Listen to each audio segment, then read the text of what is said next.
"You can't stop this chairlift, Mr. Peterson. The board's decision is final."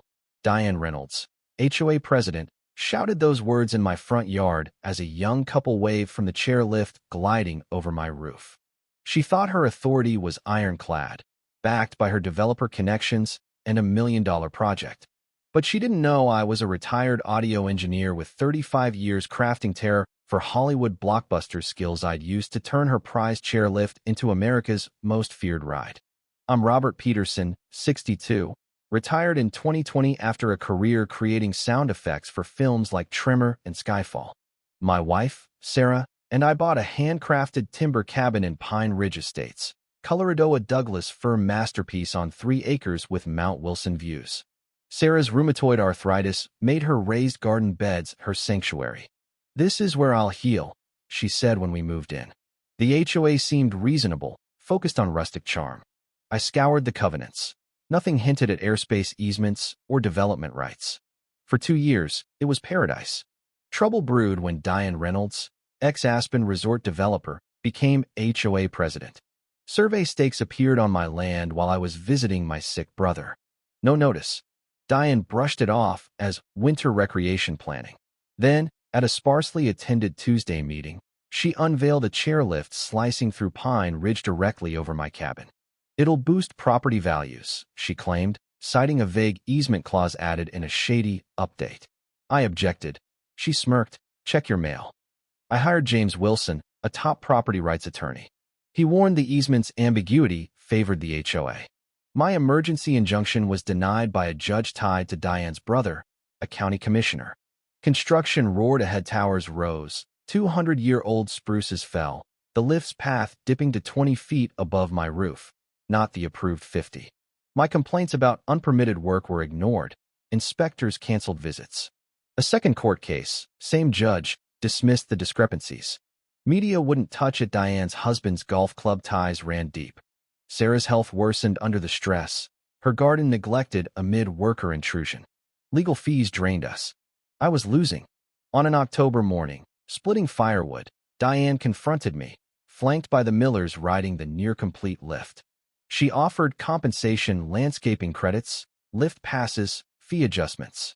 "The lift opened Saturday," she declared. "It's final." I refused. "This is invasion," I shouted. She sneered. "Those who can't adapt don't belong." As she left, I vowed, "This isn't over." Conventional fights had failed. Time for my expertise. Sound isn't just noisy, it's psychology. I'd made audiences dread unseen threats with groans of failing bridges or snapping cables. My home studio, packed with directional mics, multi-channel mixers, and weatherproof speakers, became my weapon. I'd make the chairlift too terrifying to ride legally, undetectably. I recorded the lift's normal sounds, then crafted a soundscape of mechanical doom. Subtle metal fatigue creaks, grinding bearings escalating over my property, high-pitched cable stress synced with wind gusts, and subaudible frequencies to unsettle riders' guts. Directional speakers, hidden in landscaping, targeted only passengers overhead, inaudible elsewhere. Randomized sequences ensured no traceable pattern. I tested it at night, riding the lift while Sarah triggered sounds. Even knowing it was fake, I gripped the bar, heart pounding.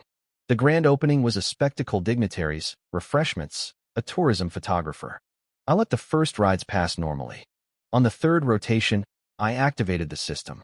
Riders froze mid-laugh, clutching safety bars, pointing at towers. By the fourth, passengers demanded inspections. A structural engineer on the fifth ride hit the emergency stop, convinced of catastrophic bearing failure. The 2-hour evacuation stranded 27 people. Diane, furious, glared from my deck.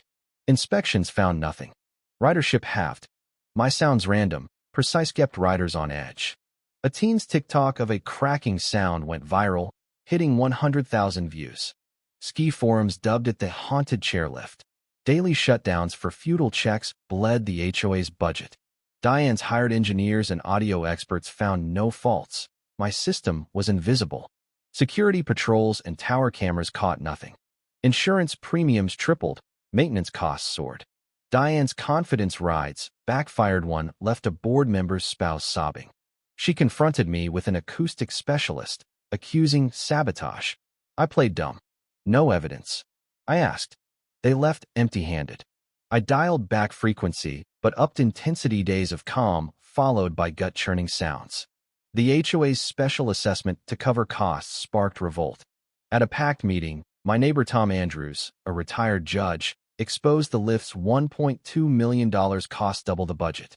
Homeowners demanded a no-confidence vote. Diane adjourned in chaos. Tom's group uncovered bypassed approvals, no-bid contracts, and diverted funds. Complaints to state agencies triggered a forensic audit and permit suspension. Diane's allies crumbled. The audit exposed fraud. A new board, led by Tom, ousted Diane. He met me privately. We know it's you. No proof, but we know. I stayed silent. If the sounds stop, we can reroute the lift, he offered. I nodded. The anomalies ceased. The lift was rerouted 200 feet from homes by the next season. Diane sold her property and vanished. New bylaws required supermajority votes for developments. Sarah's garden bloomed. Our cabin was ours again. At the winter solstice, Tom toasted resilience. The haunted chairlift became legend ghost stories, not my speakers. One remains, hidden under a boulder, just in case. Diane thought she'd won.